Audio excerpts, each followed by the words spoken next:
Well, good evening, everyone, from the studio of the Culpeper Media Network. Welcome to this edition of the Coach's Corner. And as you know, the Coach's Corner always officially kicks off our season of broadcasting high school football. That means for us, the Blue Devils and the Cyclones.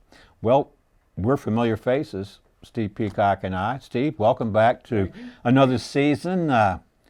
We've been here a few times. Mm-hmm. I would say, quite a few. Going back to about 1998.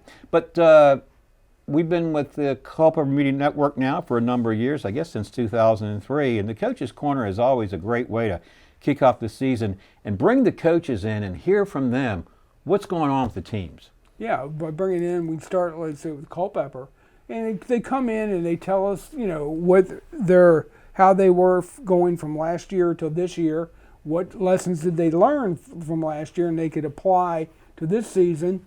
Also, kids growing, maturing, and with Eastern View, the same thing, same principle applies.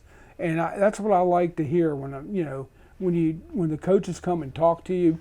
They put I like to get their philosophy and how they're going to play and how they handle different from day to day. It's very good. And, after the season, I mean, they don't stop thinking football. They're doing things to get ready for the next season and that sort of thing. We've had somewhat of a contrast in the two schools. We've mentioned this before. Eastern View really has had the advantage of continuity with coaching. Greg Hatfield was the coach from the school's inception in 2008. But believe it or not, head coach Brian Lowry of Eastern View now enters his fourth season. That's hard to believe. And, Coach Hatfield was here for so long, and I think Eastern View really benefited from having that same coach and staff in place for so many years. And of course, Coach Hatfield, we always wish him well. He's up at Battlefield, last I heard. Saw him a few months ago, doing well.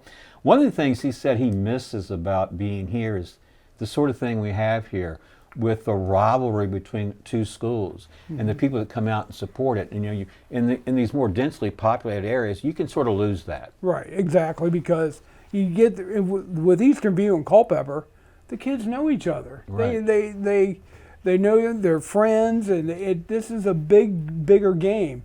And the big game coming next Thursday is that Culpeper's never won it, and so their kids are they're I know going to be fired up wanting to be able to try to get the first win against Eastern View. And Eastern View, they don't want to be the team that loses. So. I was going to say the same thing. With that, we've never won it comes the other side of, we've never lost it. We don't want to be the team that loses it. And likewise, Culpeper, those guys are saying, and they've got some guys coming back with another year of maturity. They'd like to be, I was on the team that won. And then likewise, you don't want to be the team that loses. But the thing is, Northwestern football, they couldn't lose for forever, Steve. Right. Remember that losing streak they had it just went on and on. I said, at some point, it's going to break. Yep. Now, will this be the year for Culpeper? I don't know, but I've got a feeling that both coaches are pretty excited about this season. I do. I think they're both excited. We'll be excited and get this game. It means so much to the community, especially to the schools, and how they approach.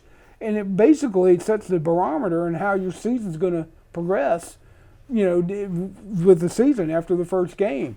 And you don't want to be the first team to lose, because that gets you, that doesn't notoriety. Give you notoriety and doesn't give you bragging rights. And Culpeper, I look at it this way. Culpeper really, in my opinion, has nothing to lose, even if they lose, because they're probably not going to be expected to win. Exactly. But if they win, great. So the expectations there aren't like the expectations at Eastern View. Right. So that's the way I Well, Steve, it's good to be back with you here in the Coach's Corner, and of course with Johnny Krawchuk, and getting ready to start another season of broadcasting.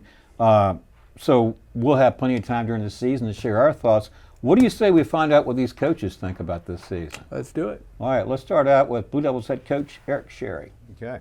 We're joined now by Coach Eric Sherry, the Blue Devils skipper. Great to see you again. Good to see y'all. Yeah, welcome to the show. And so, Coach, I think the first question I'd like to ask you is, what, if anything, really is noticeably different about this year's Blue Devils team compared to last year, which was your first season? Yeah, we didn't graduate a lot of kids, so maturity certainly one of them. But I think the biggest thing is commitment.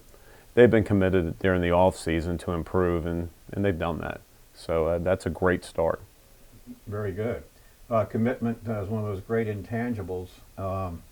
So you're feeling pretty good about your team now? Numbers are up, I Yeah, think. numbers are up, so that's always positive, and they put a lot of work in to get to this point, and sometimes, football's not like any other sport. You really can't go out and play 3-on-3, or you can 7-on-7 as much as you want, but football's just something you really have to do with pads on.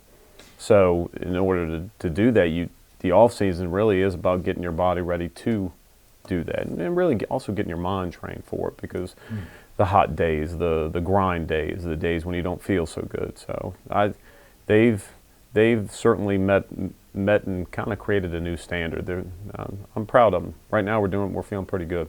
Well, you talk about the weather. We've had somewhat of a reprieve. It's been more in the 70s the last couple of days. This week 90s. So that's nice. I think the football. This week's been fantastic. Yeah. Right. Yeah. Well, before I talk about this season, I wanted to look at just briefly how last year went. Mm-hmm. It was your first season, not coaching, of course, but coaching at Culpeper.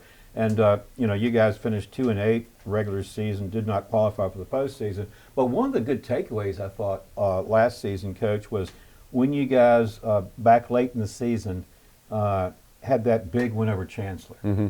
Yeah, no, it was a big win.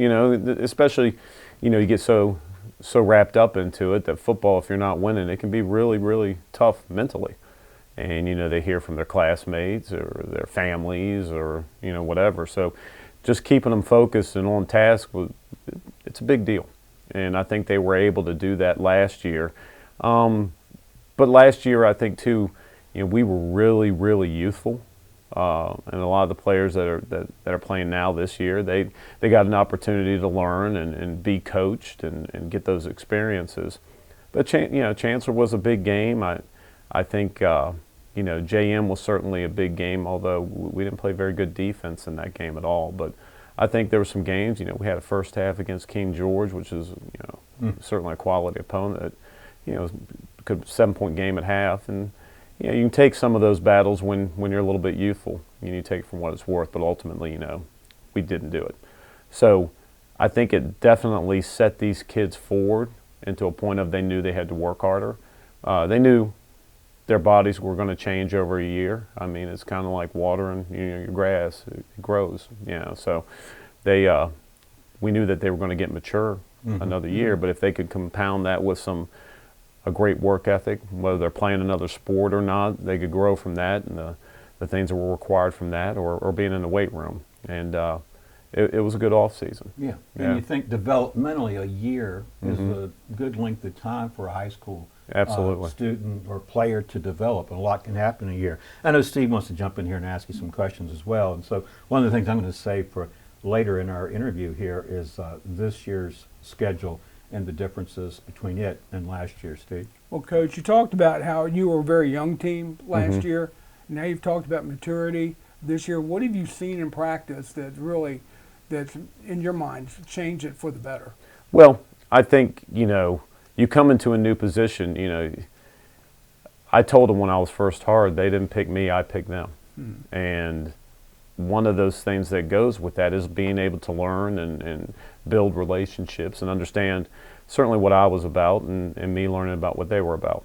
And I learned that there was more than enough kids willing to make that commitment and to put the time in, to do the right things, to the way they carry themselves around the school and do the things that are important. When you can get that and foster that, it will build. It may not be as fast as you want, but it will build. Right. And and to be frank, I think I called a pretty bad game in our finale against Spotsylvania. We played a single wing team, and I don't think I did a really good job. So I think I may have let them down a little bit, or they could have got that third win. So there's a lot of positivity in our camp right now. You see things. Usually, a mature team handles things so much differently. They handle the heat. They handle having to go in the gym because of a thunderstorm. Those that are not as experienced will tend to bellyache about those things, or make excuses, or maybe not give as much energy. These kids, I think, have done a little bit better with that. Well, I know they've done a little bit better, but they've certainly been able to manage their expectations with what is required of a summer camp and preparing to play a full football game. You get a lot of kids going both ways. 48 minutes, it's a lot. And it's good to be challenged. It's good for these kids to have these obstacles and challenges. That's what's going to develop them into young men, and good young men. So a lot of positivity. We feel good about it, and they just keep working hard. And it's going to be next week's going into the 90s. So it's going to get back to the heat, and obviously Brian and I will probably have to deal with that on the Thursday night, and it could be a delay. But those are things you don't control. Right. It has nothing to do with that. But we had a scrimmage last night, and I told them the biggest thing we get out of that scrimmage, one is to get our health, and two, for everybody to show up at practice today. And it's tough after a game. You're a little sore, And Coach, 100%. So we're there. And scrimmages, I don't think people measure success by if you win one. I don't think you really go in and want to score more points than the other team. But you're going to have some key takeaways from your scrimmages. So you scrimmage Skyline, and you scrimmage Monticello. What are a couple key takeaways you've taken from those scrimmages in terms of, hey, I think we're doing this pretty well, but we got to work on that? Well, you can see a lot of things because the old saying is tape doesn't lie, and it really doesn't. So you can show the kids, hey, you're not doing what you think you're doing, or your steps are incorrect on this, or boy, you got some effort, because when you do something wrong, you do it really fast. You obviously care about what's happening to your teammates. There's a lot that happens. Anybody that's playing just to win the scrimmage game is probably not doing themselves a favor. Like, what you really got to do is evaluate everybody on your team and get that on film. Where can those kids be the best version of themselves? Where can Caleb Green, Jeremiah, Riley, where can these kids say, okay, that's something I can improve on and be just, they don't have to be NFL players, they don't have to be scholarship players, they just got to be the best version of themselves. And I think that's one thing that these kids are certainly striving for. Yeah, and so looking at this year's team and some of the things you've said, and we talked about this before we went on the air tonight, but Coach, inevitably there seems to be this comparison with Culpeper against other teams and how you match up. Steve and I have known for years that, we could name, I don't know how many players played for Culpeper. He's a really tough kid. Gives it his all, talented, that sort of thing. But when you get into these games where speed is a factor, Culpeper's sort of lagged behind in that department. How do you feel about that concept now as far as team speed? I feel really good. We got kids that can move on our team.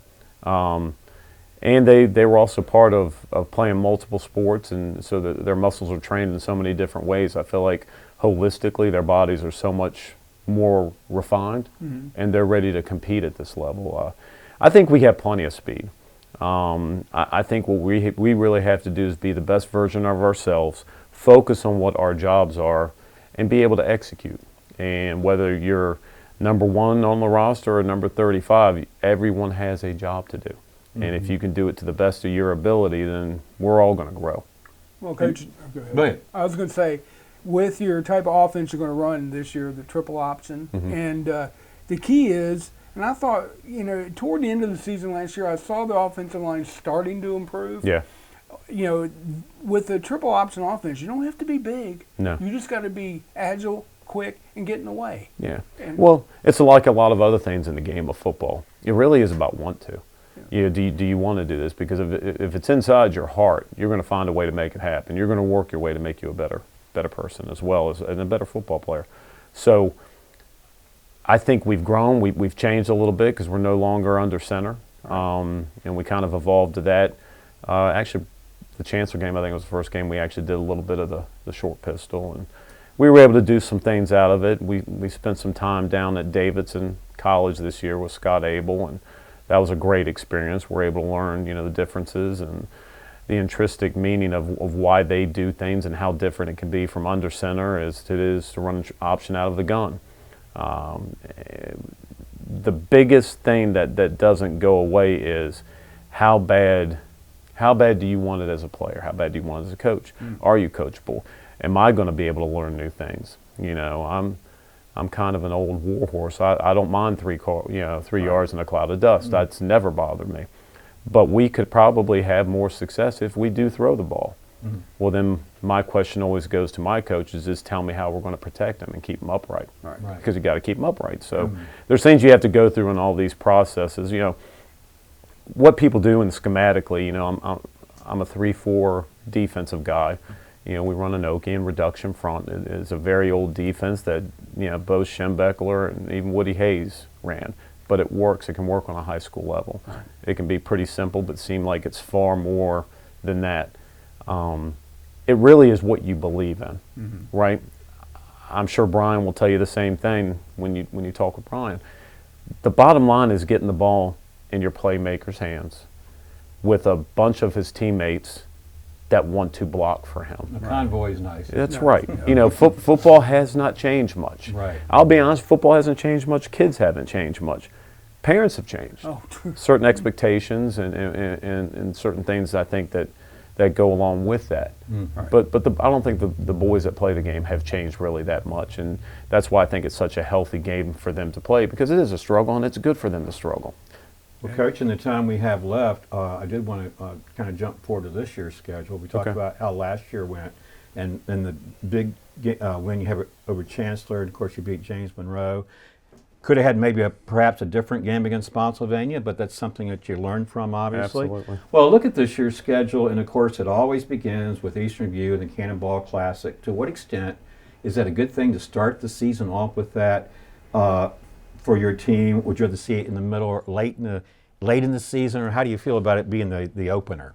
You know, whenever you play them is when you play them. Yeah. Right? And it is a big deal to this community. And the bottom line is we've never won it. Right, so you know we've never seen that Cannonball Trophy. We'd like to. We think we're working hard for it, but you know this is really about dotting the I's and crossing the T's. No matter when you play, you're going to play. Would it be easier if I said, yeah, you know, if we played them later in the season, you know, sure, we're getting better, but you also got to take into consideration that Eastern View team's getting better. Right, so you're both getting better. So really, it really comes down to discipline and how you're going to approach the game when you play it. And right now, you know, today being day one, it was a good first day.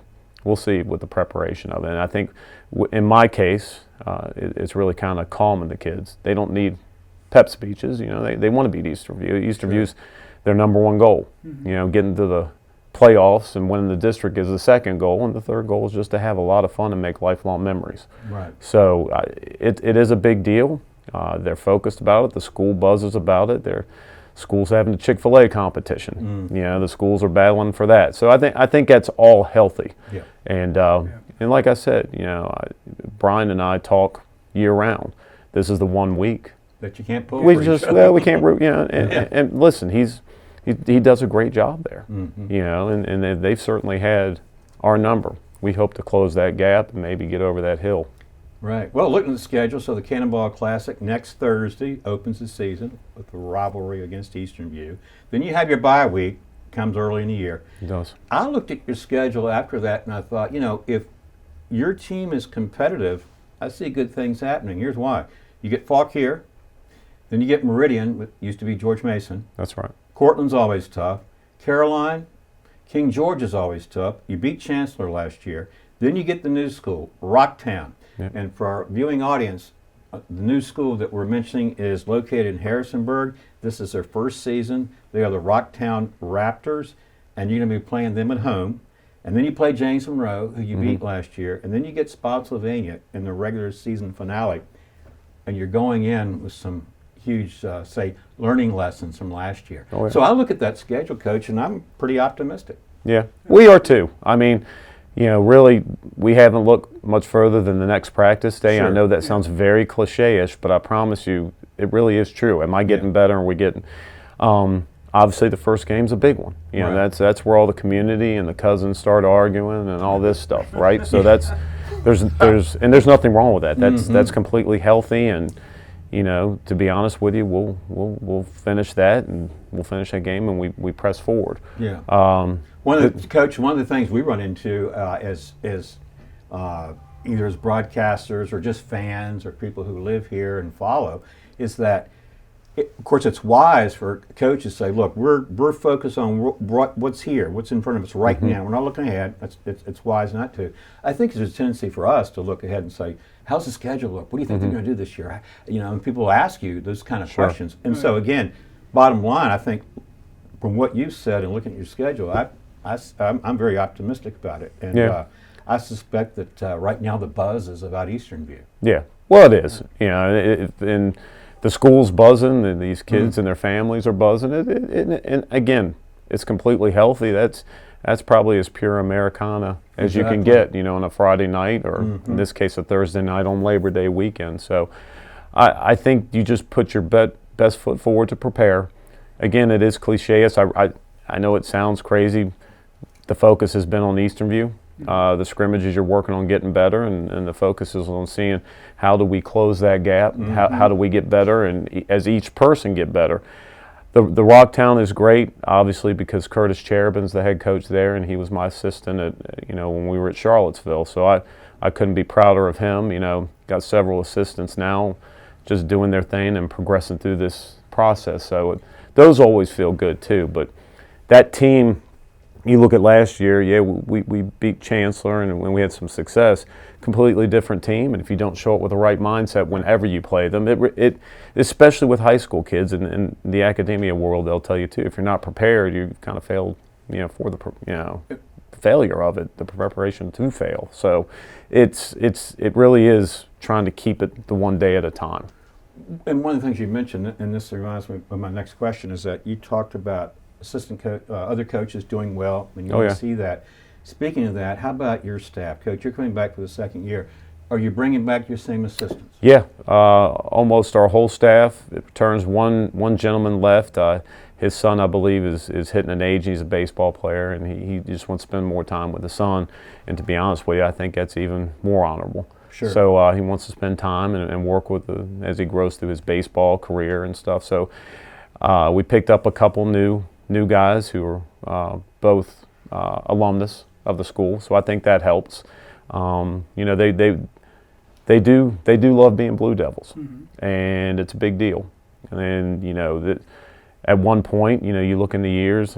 I'm not sure when Eastern View was built, but that '99 team had both. They opened in 2008, right? The '99 state championship team that Lou coached. Those were Cyclones and Blue Devils, right? Exactly. At the time, they were all Blue Devils, but those are still Culpeper kids. So what you try and do, and I'm sure Brian would echo this one too, is you want the best, toughest version, physically and mentally, of kid to go into a season. Because the season can be a grind, and it's changed so much, until you can build up some calluses in your body of practice in football. It takes time. And you mentioned Liz Sorrentino, and that '99 team really, if you look at it individually and as a team, they really exemplified exactly what you're talking about. Absolutely, and you raised the point. The center wasn't the biggest of kids. Yeah, 165, well, 160 during wrestling season. The kid wanted to get after it. We have one of those this year. He's a tough kid. He's a selfless kid. He'll move to any position you want, and you love those kids. Those kids right there are force multipliers, and they build your program. Speaking of your personnel, who are your leaders on this year's team, and who do you look for mainly on offense and defense? Yeah, I definitely don't know that there's one leader. There's several kids who work so hard this off season, from Dalton Butler, Brennan Stover, Riley Vineyard, Kalo Green. These kids all have playing experience, but have been there since really day one with me. And they don't take days off with anything when it comes to the weight room and developing and getting better. You look at our quarterback, and he's just gotten better every week. And from last year, his first varsity start to coming into this year, I think he played with a little bit of a chip on his shoulder, and he's showing people he really can spin a pretty good football. I think this year he's going to show people he can also make some fantastic decisions. But we have these kids all. I really feel comfortable with it, because these kids, they're really all over. Like I've got a lot of those kids who I think can be successful high school football players, and I think are going to be great leaders in the community. Got a kid back this year who's probably going to attend, and he's hopeful to attend the Naval Academy, and I don't see any reason why that they wouldn't want a kid of this type of character. Getting those type of kids back, those things game change stuff. It's just, and it's a fantastic experience to coach them and watch them grow. So, like I said, we do feel good. We got some kids who probably will play at the next level. That's always good. But watching them day by day and their growth and how their approach is to a football game, that's really what's enjoyable. Well, Coach, I felt tired all day. And then I come in here and talk to you, and now I feel energized. Now I feel like I'm wired. And good. right, let's go to the football game. Okay. We only have to wait a week, though. Next Thursday night is the annual Cannonball Classic, and that'll be a good one. Yeah. Well, I hope it's a good one. I know that our kids will be prepared. I know our kids will want to put the work in to prepare. Now it'll be a matter of just getting there and executing and really putting aside a lot of the other stuff, right? You can't get involved with the other stuff that maybe fans may get involved in. You have to break it down to one play at a time. Did I do my job? Did I execute? Am I reading my key? Am I doing what's required? And certainly you've got to put aside any type of personal relationships. These kids know every kid at Eastern View, and every kid at Eastern View knows them. So you try and quell some of that and just realize, hey, it's a football game, play together. Yeah, and you mentioned early on, you see commitment this year, so now you're looking for execution. You have the commitment and you get the execution, good things will happen. Coach, I think we're about out of time, but I just want to tell you, thanks for coming in. Really enjoyed the Coach's Corner with you. No, thank you. And then we'll bring in the Eastern View head coach Brian Lowry next. But thanks for being with us, and you're so well spoken, and I really like your level of optimism. Yeah, and I think the people have a lot to look forward to this year. I do too. I think big things I think we're going to have for Culpeper. We look forward to seeing you next Thursday at the Cannonball Classic, and you guys are going to play that at Eastern View this year. At Eastern View. You'll see them blue-collar Blue Devils get after it. There you go. Well, thanks for joining us. All right, thank you. Okay. Well, welcome to the studio now, Eastern View head coach Brian Lowry, who I'm going to start calling a savvy veteran. What in the world is going on, Coach? This is now your fourth season. It seems like you came here yesterday. A little more gray hair later, but yeah, Yeah, time is gray. flown. I guess coaching will kind of do that to you, won't it? Yeah, before we had our third kid, my mom's always like, "Y'all are done at 2. I had 4. I was like, "Well, Mom, I got 60 kids at home." So, yeah, coaching will do that. Yeah. Well, it's great to see you as always, and of course, this show, officially kicks off our coverage of high school football for the season, and we're excited about it. Of course, you've got the Cannonball Classic coming up next Thursday. You guys will be at home hosting the Blue Devils. I'm sure you're excited about that, Coach. I'll ask you the same question that I'll ask Coach Sherry, and that is, what, if anything, is noticeably different about this year's team in contrast to last year? And there's nothing wrong with last year's team. Yeah. You guys were 9-1 in the regular season, Yeah. and then you had the unfortunate draw the cards, if you will, to have to play Dinwiddie in the postseason. I don't know how you go 9-1 and go on the road. Yeah. That's how the schedule worked out. But yeah, I think the big difference this year is just this is year 4 in the system, so there's less. You don't have to learn new concepts. Now it's execution. Now it's getting great at what we're doing.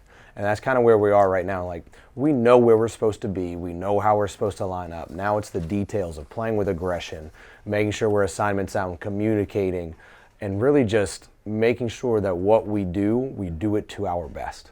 We're not worried about our opponent. We're just being elite at doing what we're doing, right? Just being our personal best each play, which will lead to drives, which will lead to games. You know what I mean? I'd also say just the number of seniors we have. The program has grown as a whole. I know when I got hired, I want to say we had 45, maybe 50 kids to start camp. We had 93 to start tryouts this year. We have like 20-something seniors. And then they weren't all the ones that started with us, but still, that's positive. It means they're enjoying being there. We're having some success as well. I think our culture is continuously improving, so I'm proud of that, and I think that's the biggest difference is just the seniors. The systems we run, it's all they've known. There's tweaks and wrinkles, but the bones, it's all they've known since freshman year. Okay.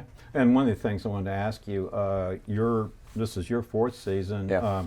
were you able to keep intact your coaching staff, or any Yeah. new changes? Anything like that? Obviously, the big one is Donnie Downs. He went to Fauquier High School. He's their head coach now. Donald So, Downs. yeah. He Okay. sure is. Sure is. That's I'm good. proud That's of him. good. Yeah. I wish he didn't have to leave, but I'm proud of him. Well, anytime I think, and this is something Coach Sherry said, and Coach Sorrentino and other coaches have said through the years, is that when you have able assistants, Yeah. look, it's just a matter of time before somebody offers them Absolutely. the head coaching job somewhere, and it's got to make you feel Well, good. and it's what Porterfield at Kettle Run did for me, and what Porterfield's boss of Patriot did for him. It's just that's how the cycle works. That's how it works. That's right.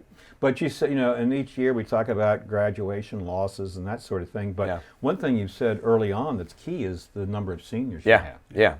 yeah. I didn't honestly realize just how many we had until picture day, and so we have our team photo, and then they just a senior. And I was like, doggone, that's a huge group. Right. I mean, so I'm very proud of it. It's the ones who've stuck it out all 4 years. You have attrition. It happens throughout high school career. There's more to life than football, but the group that we have, I'm excited about them. I'm proud of them, and they've definitely grown year to year, and then this year, week to week. So. When you looked at the results of last season, and Yeah. you guys were 9-1, just briefly going over it, of course you had the Cannonball Classic, then you had Westmoreland. Yeah.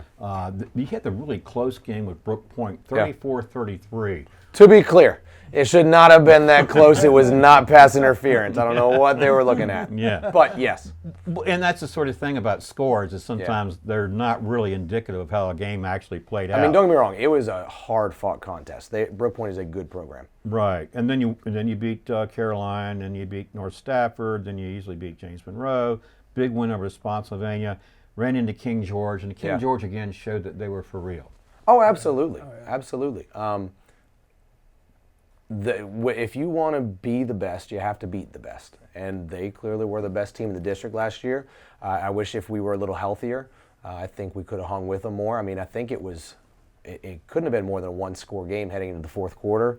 I know I personally had like 102-degree fever on the sideline. It was not enjoyable. The flu went through us, and then Will gets the concussion the last play of the third, and the rest is history. The rest is history. But they are a good program. They are. Close game, nevertheless, 28-16 King George. Then you rebounded with a big win over Chancellor, and then I think more importantly, you closed out the regular season with a big win over Cortland, and Cortland traditionally is a tough team. So how important was it to finish on that positive note that last game? I think more than just what stood out about that game, more than the score, was how we beat them at their own game. Because traditionally, since I've been here, we've not been that big up front. Obviously, Braden Walker, but we had one Braden, I wish we had 5 of them, right? Our left guard last year, I love him to death, 5'8", 220. You know what I mean? Just not very big. And boy, we beat them at their own game. And we just decided we were going to be exceptionally tough that game. And I think that I was very proud of the men for doing that. And that's kind of been our theme for the offseason of what we need to be going forward, because then the next game is Dinwiddie. Right. Right?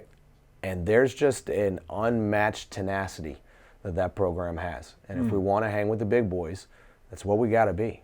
Unmatched You know what I mean? tenacity. Wow. But you're talking about, one of the things that Steve and I have commented over the years about Eastern View on defense is that they do a nice job of flying to the footballs. Yeah. That you've got people in position Yeah. and several players there to make a tackle. Absolutely. I think that comes down to fundamentals. So I've taken over the defense this year, but the whole rest of the staff, aside from Donnie, is back. And really just we're taking that same scheme, and I'm bringing a couple of tweaks, but then they're bringing me along as well as a normally offensive guy. And the big thing is just tackle circuit and pursuit every week. So that way your assignments, we're wrapping up, we're not going for arm tackles. And then, all right, if one guy misses, we have 10 more coming.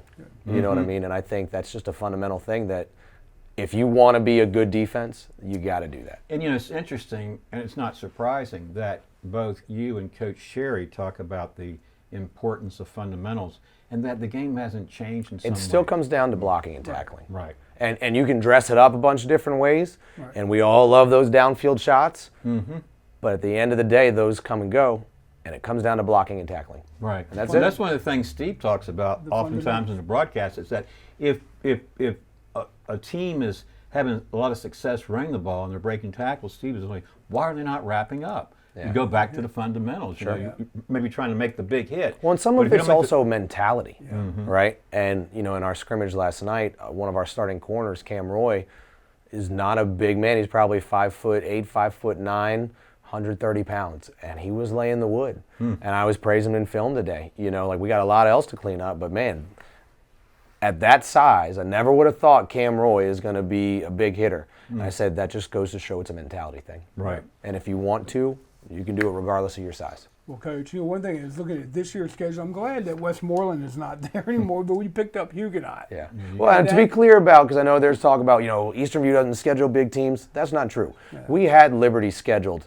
as of March last year, and then we were dropped. And what we were told by the previous AD was that was it Northwestern District mandated they play a 10-game district schedule. Well, I know they also play CC, and CC's not in their district. You make schedules ahead of time. We're already working on 25. Right. Right? So to have and I want to say your schedules have to be in by May 1st to VHSL.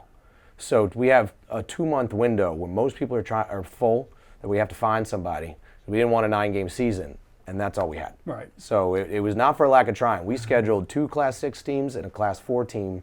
That's a really good program in Liberty. And when you put it that way, then it Makes a change, doesn't it it? does, and it's something that a lot of people aren't aware of. Correct. And but the coaches know, that's for sure. All right, so when we look at this year's schedule, there's really the only difference is Huguenot. Yeah. Because you start out Cannonball Classic, then you get Huguenot, then you get an early bye again. Now, Yeah. Culpeper gets theirs the second week, you get yours the third. Yeah. But then you have the familiar faces. You've got Brook Point, Caroline, North Stafford, James Monroe, Spotsylvania, King George, Chancellor, and Cortland. Sort of the same schedule there. Of those teams, do you see King George coming back as a big threat again, or how do you think they're stacked? I mean, I'm really not looking that far down the road, to be honest with That's you. a And I know mistake I usually make. Sherry was just talking about how it's one game, and that's very true. You still have some kind of an eye, Right. but I'm more worried right now about refining what we're doing. We got plenty to clean up before I worry about anybody else, Right. to be honest with you. Right. I know Cortland is huge this year. They're well coached. They have a lot of respect for Coach Hall. And I think the district as a whole is going to take an uptick. You know, Caroline has a new head coach. Their head coach went to, Roanoke College, new program there. Oh, yeah, there's as a well. new football program at Roanoke College, right. Their head coach has got them going in a positive track. King George is always really good. Chancellor's got a lot of size as well. I think the district as a whole is really good quality. So I really haven't looked too far in the future. I think Cortland really has the one thing about Cortland is J.C. Hall has been there for forever. Yeah. In fact, he told me he was a quarterback on 80s. Cortland's last state championship team. Yeah. So he's been around a long time. Continuity is so important in sports. What else, Coach? We looked at how you did last year, and then this year's the schedule difference is really just Huguenot. Yeah. You talked really about in your scrimmages, your number ones did good, and from the scrimmages, what's your takeaway in terms of these? This is what we have to work on between now and the time of the season. We have to refine our execution and have an offensive identity, just to be honest with you. Defensively, we've gotten better at making alignment and assignment. That's a progress. You don't game plan for scrimmages as far as like doing your scout cards completely. You do some, but not to the in-depth because you're not really trading film ahead of time. You're not looking at down and distance and tendencies and things like that. So really it's just looking at, okay, where are we at in the scheme? Who's where? Do we need to move people around? We're pretty top-heavy right now.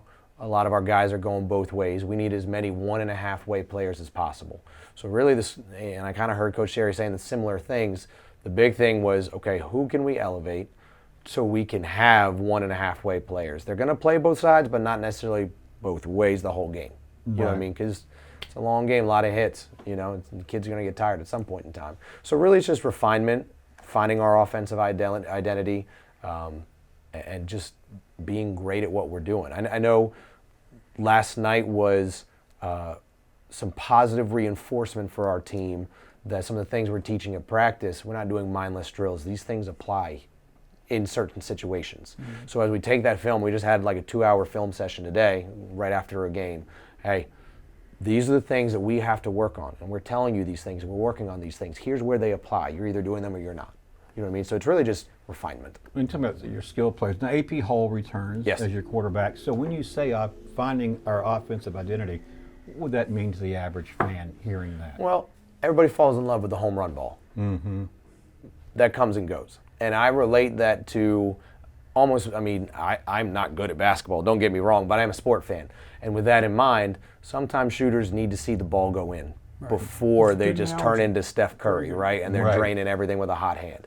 So if we're trying to force a deep ball all the time, not always great, whether it be maybe we're missing with the accuracy, maybe we're dropping, maybe our routes are not quite right. So rather, I think it's more important for us to see the ball into our hands as receivers, run with the ball afterwards, block physically as linemen, things like that. Right, and I think that looking back over these Eastern View teams, the offensive line's been strong. Sure. And you've had a great running game with some very skilled athletes back there. I guess Jaheim Fry comes back as a key guy for And you. really, he's the guy that I think is going to take over that workhorse back. You know what I mean? In the past, we've had 2-3 guys that, and we trust our backups, don't get me wrong. I think Jordan Hopkins is doing really well. I think Devin White's doing really well. But long story short, Jaheim is far and away the guy. And so we've talked about, okay, to get 1.5-way players, because he's also one of our better safeties, we want him to get 70 to 80% of the carries. You know what I mean? So how can we spell him on defense type thing? And I think he's got a shot to be the first 1,000-yard back at Eastern View in a while. Wow. I could be wrong, but I think since Eddie Holmes. So, Coach, I was going to ask you, everyone also talks about Brett Clatterbaugh. Yeah. Now you running the defense. My question to you, is he going to be up on his defensive end or going back into an outside so last year, linebacker? what everybody didn't see is one of the reasons he was at end is he had an ankle injury, Right. which kept him from moving laterally as well.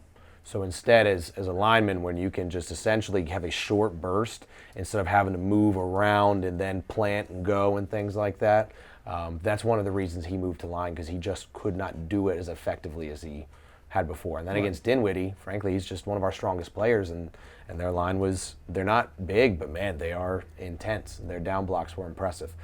So that's what we felt like this year, but ideally he's linebacker. That's the plan, is him to be the quarterback of the defense and be a linebacker.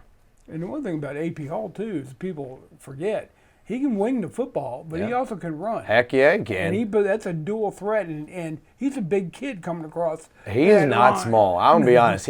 He had one run last night against Kettle Run, and he was scrambling out of the pocket. He's running towards the sideline, and he's right at me. I'm like, oh, boy, this might hurt. I might not enjoy this. Thankfully, I didn't get hit, but he's a big boy. Yeah, if you've got a cornerback, like you said, Cam, but he's only 5'8", 5'9", 135, and you some got weight. 6'2", 230 or 240 Yeah. coming down at you, that's going to be a... Yeah, and he's strong, but he's not slow on his feet. I mean, he's not a blazer, but he can move when he needs to.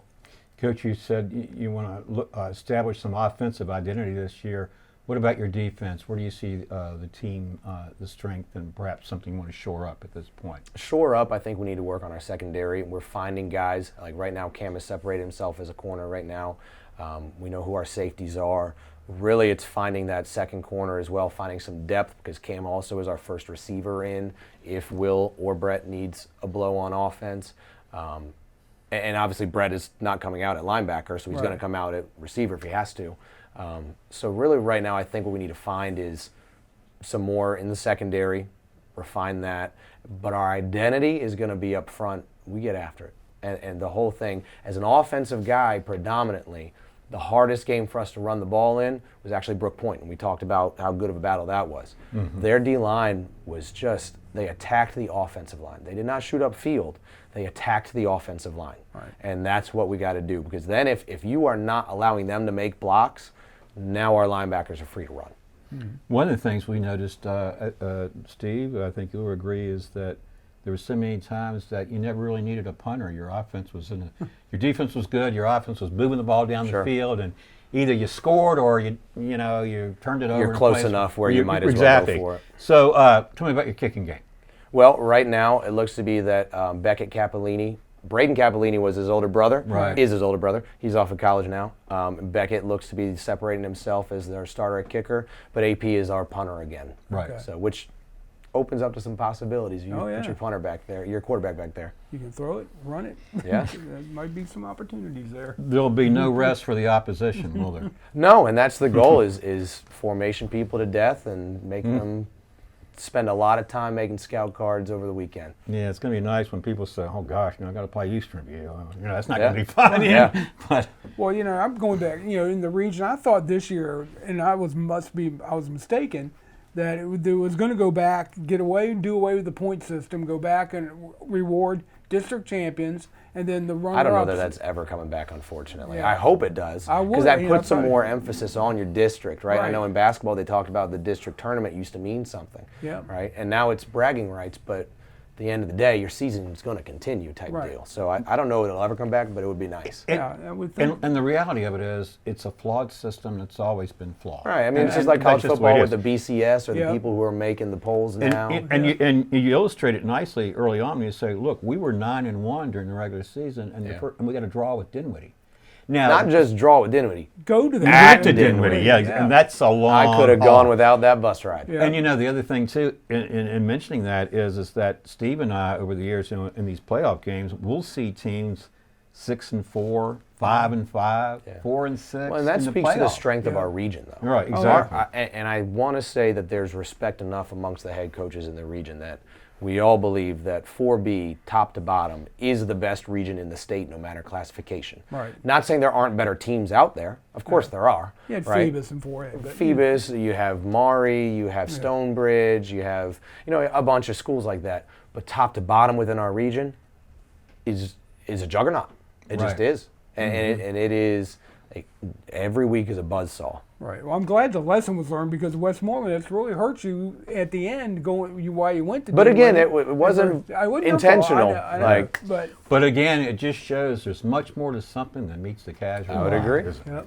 Yeah. Don't tell that to social media, but I would agree. No, what happens in the coaches' corner stays in Stays the here. coaches' Oh, okay, I like that. I guess it really doesn't, since we have a viewing audience. We're old out school. there. We not, I don't do social media that Yeah. much anymore. But so. but Coach, I'll tell you the same thing I said to Coach Sherry. I was tired all day today. Yeah. And I come in here and with Johnny and Steve, and then you and Coach Sherry come in, and I go, now I'm charged up. Yeah. I'm probably up all night, wired, thinking about football. And we've got the Cannonball Classic next Thursday. Yeah.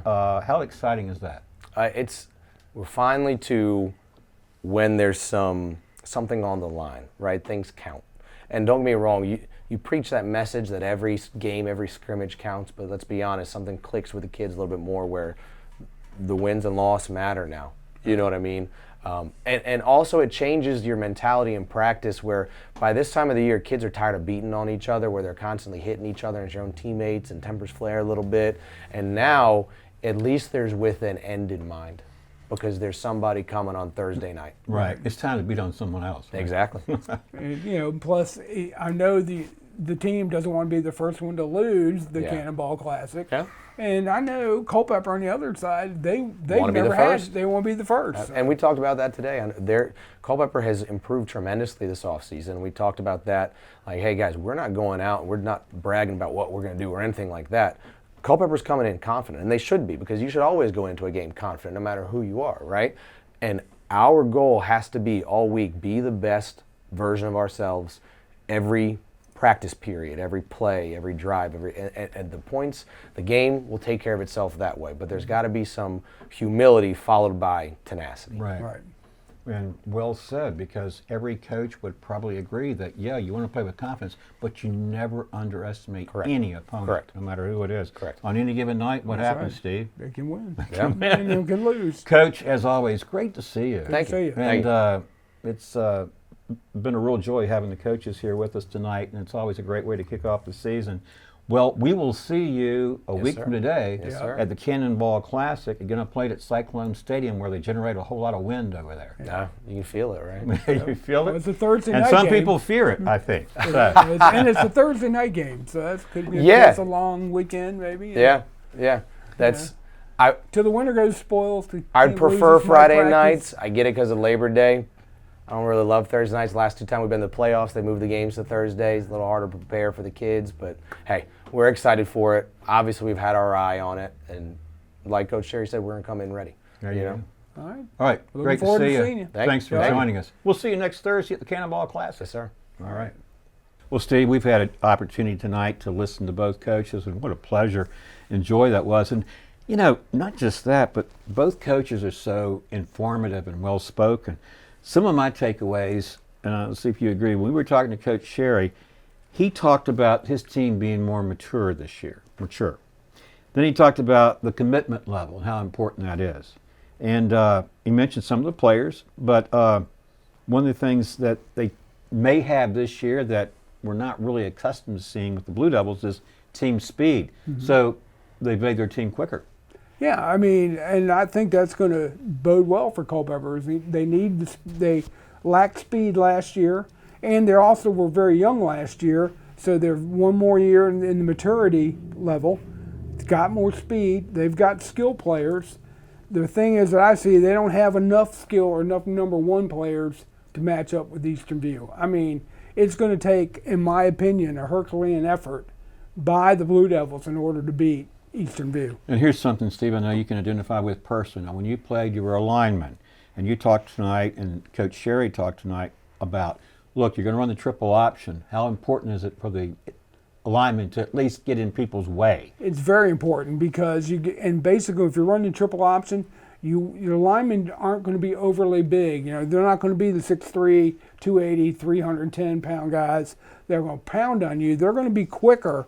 And Culpeper doesn't have a huge offensive line. So what you do in the option is you got to have good footwork, you got to have some speed, and to get in the way, because all your running back needs is a crease. But if you can get in the way of with your blockers, that's going to bode well for Culpeper and the running backs. The key is that I'm seeing the downside of the triple option is if your quarterback does not read that line of scrimmage very well, it could be a long evening for Culpeper. They've got to, and Coach Sherry said they're going to run it from shotgun, which is a completely different animal than running it from under center. Under center, yeah, you got to have a quarterback that's smart, can get the reads quick and know where to pitch the ball. Being in shotgun running the option now gives you a little bit of time, and then he can see how the play's evolving, where the defenders are, and he can throw out of it, versus when you're under center, you're pretty much going to run every time with a triple option. Going back to the offensive line, Steve, if you're the quarterback under center, the center's job's different than when the quarterback's in the pistol or shotgun. Yep. He's got to get the ball back there and get it back there accurately. Yes. So a lot of pressure on the center. Now, that was Culpeper, and here's the thing I want to say about Coach Sherry. He has a high level of enthusiasm and optimism, but I think it's realistic based on everything he said.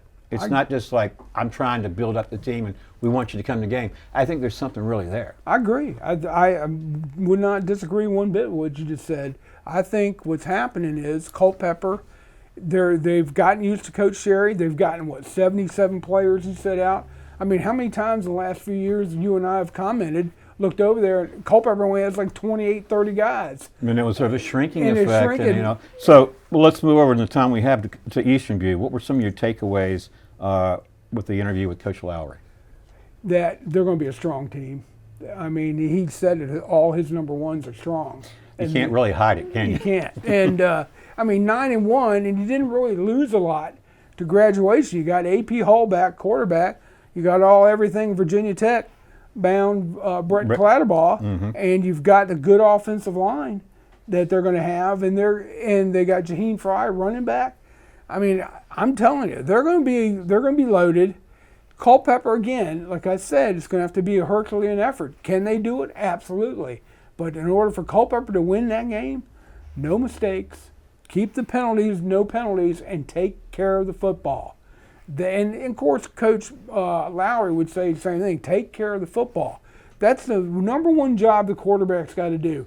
Don't hurt your team by making bad plays, bad throws. You got to execute. And I think on that trajectory, I like Coach Landry's chances in Eastern View and going pretty far in this district. He has an AP Hall, a dual threat, though. As you pointed out, he can throw it, he can run it, so he's a dual threat. Jeremiah Johnson at Culpeper, he's going to have to really hope the offensive line holds up so they can run that triple option effectively. Exactly. And Coach Sherry said he's gotten improvement in his throwing, and he's worked out on that, and they've been in the weight room. He has got to play very smart, okay? And he's got to take care of the football and be able to get the ball in the Culpeper skill players' hands, and let's see what they can do. Ought to be an interesting matchup. The last thing I want to say about Coach Lowry, one of my takeaways was, he said, offensively, we're looking for offensive identity. And then The other thing to work on is execution, but that's a common theme really for a lot of teams, isn't Right, it? You and got to execute. I mean, not to really. Well, I kind of disagree with Coach Landry a little bit. Offensive identity. They already have an offensive identity. They're gonna pound you. They're gonna throw the ball. Their offensive identity is being balanced, and where they're gonna put their skill players to get them the chance to succeed.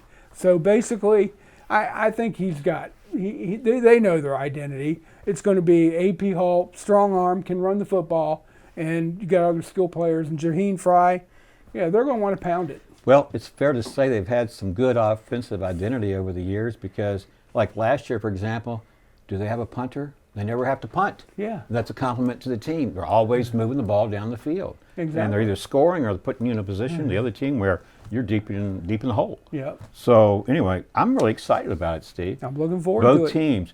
And I've enjoyed the Coaches Corner here tonight. We had a chance to talk again to both coaches, and it's just really fired up the enthusiasm, not only here, but I think in the community.